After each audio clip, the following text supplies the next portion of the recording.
Nostalgic Culture Channel presents, she recorded one of the most famous songs in history. Great beauty and a unique voice. Today, let's talk about the singer Bonnie Tyler.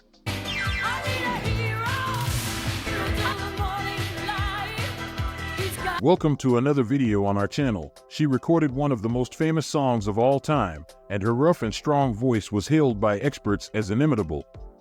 One of her biggest fans wanted to take her husband away from her, and she is the only artist to perform during a true total solar eclipse. Did you know that she also recorded in other versions, like in Spanish? This is the memory of Bonnie Tyler. Her real name is Gainer Hopkins. She was born in Wales on June 8, 1951, into a music-loving family. Her father, Gainer Hopkins, was a coal miner, and her mother, Elsie Hopkins, was a church choir member who instilled in her children a great passion for opera and music in general. Besides the future singer, her parents had 5 more children, 2 boys and 3 girls. As soon as the first light of day appeared in their house, music began playing on an old phonograph and didn't stop until nightfall. The young girl's favorite artists were Tina Turner and Janis Joplin, and she spent the whole day singing and imitating them. After completing her formal studies, she started working at a local grocery store and later as a supermarket cashier. When she was 17, Gainer entered a local talent show performing the songs Those Were the Days by Mary Hopkins and I Can't Stop Loving You by Ray Charles, making it to the final. Although the first place was awarded to an accordionist, the girl was happy to come in second and perform in front of a huge audience. The prize she won on that occasion was just a couple of coins, but it represented a sincere awakening for her, and she realized that she definitely wanted to dedicate herself professionally to music. Shortly thereafter, in late 1969, she joined the group Bobby Wayne and the Dixies as a backing vocalist. After being with them for 2 years, she decided to change her stage name to Shireen Davis, formed by mixing the names of her niece and her favorite aunt. As Shireen Davis, she formed her own band called Imagination, and they began touring bars and clubs throughout the south of Wales, achieving local success. On July 14, 1973, when she was 22, Gainer married Robert Sullivan, a successful furniture broker and entrepreneur who had been a judo athlete and even represented England in the 1972 Olympics. 2 years later, during one of her performances with Imagination, she had her stroke of luck. It so happened that Roger Bell, a talent scout from the music industry, came from London to listen to a singer from whom he had received great references. Roger walked into a bar, and coincidentally, at that moment, Gainer's band was performing. The representative was impressed by the girl's beautiful voice and, without hesitation, invited her to London to record some demos. A few months later, Gainer received a phone call from RCA Records informing her of their desire to sign a contract with her, but they also recommended that she change her stage name to something a bit more catchy. The girl, who had been raised in a family with deep Protestant church faith, made a list of names taken from the Bible in English, and in the end, decided on Bonnie Tyler. In late 1975, she recorded her first single titled My Honeycomb, which almost went unnoticed despite being a song of great quality. A few months later, in September 1976, she released her second song, Lost in France, which would be the first major success of her career, quickly selling over 250,000 copies and remaining on the charts across the entire United Kingdom for 10 weeks. Everything seemed like a dream for Bonnie, but at that moment, something terrible happened that could have ended her career forever. During the recordings, the singer noticed that her voice had changed slightly, and she experienced a slight discomfort in her throat, for which she underwent several medical examinations to try to identify the reasons. Bonnie Tyler then discovered that she had large nodules on her vocal cords that needed to be operated on urgently. After the operation, her doctor ordered her not to speak for several weeks to improve her recovery, but it was impossible for her. As a result, her voice changed and remained permanently hoarse. Initially, the singer cried, suffering greatly, believing that her career had ended, but far from it, her rough voice would become the hallmark of her career, being compared to famous singers with rough voices like Rod Stewart.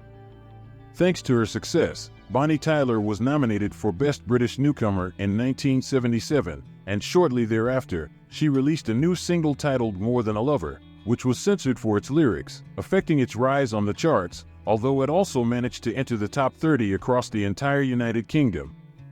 On November 4, 1977, with her new voice, Bonnie Tyler's single titled It's a Heartache was then released in the United Kingdom. It's a Heartache would be her first major international success. The song was released in early 1978 in the United States, and interestingly, around the same time, singer Juice Newton released her own version of the song in that country, although it failed to overshadow Bonnie's version. It quickly reached the top spots on all the charts in the United Kingdom, United States, Germany, France, and Australia, also becoming a very popular song in Spain and throughout Latin America. This great song was also included in her second studio album, Natural Force, in 1978, which also included other important songs like Heaven and Here Am I. Bonnie Tyler's next albums didn't have much success, neither in her native country nor in the rest of the world. However, as a curiosity, in 1979 she recorded a song in Spanish titled Sola a la Orilla del Mar, surprising many with her good pronunciation of the language. From 1977 to 1981, Bonnie Tyler released 4 albums by RCA Records, but she was increasingly uncomfortable with the direction her career was taking and the lack of success and promotion of her subsequent work. So, when the contract expired, she chose not to renew it and decided to change scenery. Having seen the enormous success she had working with the American producer Jim Steinman, she decided to seek him out to work with him and sign a new contract with Columbia Records.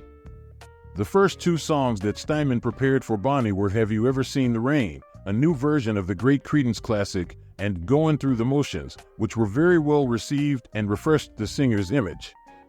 In 1982, Steinman wrote and produced for Bonnie Tyler what would become the biggest success of her career and one of the most famous songs not only of the 1980s but of all music history, the powerful ballad Total Eclipse of the Heart. The song was an international success, reaching the top spot in the United States, Australia, Canada, and the United Kingdom. At its peak, the single sold 80,000 copies per day and approximately 8 million copies in total, becoming one of the most successful songs of all time. The song cemented Bonnie Tyler as a superstar and also featured a memorable music video directed by the Australian filmmaker Russell Mulcahy, also known for his great film Highlander the Immortal. The music video for the song was inspired by the 1976 film Future World. This great song was quickly played in various languages around the world. As a curiosity, James Steinman offered this song along with Making Love to be included on one of his albums. However, the record company refused to pay royalties for this song. So, he offered them to Bonnie Tyler and Air Supply. This first work with James Steinman was the most successful of her career. Bonnie Tyler was invited to sing Total Eclipse of the Heart at the 1984 Grammy Awards, causing a great sensation at that moment. Thanks to her fame, the artist was then offered to represent England in the prestigious Eurovision Song Contest and to sing a song for the James Bond movie, but the singer refused. She said that the 2 songs offered were not good enough. The song that Bonnie Tyler refused to sing for the James Bond movie was then lent to Lonnie Hall and renamed Never Say Never Again. In 1984, Bonnie Tyler recorded the song Here She Comes, written by the renowned Giorgio Moroder for the 1984 version of the science fiction film Metropolis. The song was nominated for the Grammy Award for Best Female Rock Vocal Performance in 1985. Also in 1984, she released another one of her iconic songs, Holding Out for a Hero, another excellent song also created by Jim Steinman and included in the soundtrack of the famous movie Footloose, reaching the top of the charts. The song was included in Bonnie Tyler's 6th album, titled Secret Dreams and Forbidden Fire, which also featured a good song, If You Were a Woman, written by Desmond Child and produced by Jim Steinman. Interestingly, Desmond Child stated that, as he was not completely satisfied with the lyrics of the song, he later rewrote it and turned it into You Give Love a Bad Name, which was a huge success in Bon Jovi's voice. In 1988, Bonnie Tyler released her 7th album titled Hide Your Heart, which had a peculiar feature because although the album did not sell very well, several of its songs became big hits when performed by other artists sometime later. For example, the album's title track, Hide Your Heart, was a big success for the rock band Kiss. The track Save Up All Your Tears became a big hit for Cher. Also, the song The Best became a major international success for the singer Tina Turner. In that same year, 1988, Bonnie Tyler performed at the historic Reading Festival in England. Here she had to face an unprecedented and very uncomfortable situation as the less tolerant audience did not agree with the organizers including pop music in the festival, and they began to throw bottles at her. After the first number, she let loose with such a foul-mouthed tirade of crowd abuse that she almost silenced the entire arena. She finished her set to rapturous applause. From the 1990s onwards, Bonnie Tyler's popularity declined in England and the United States.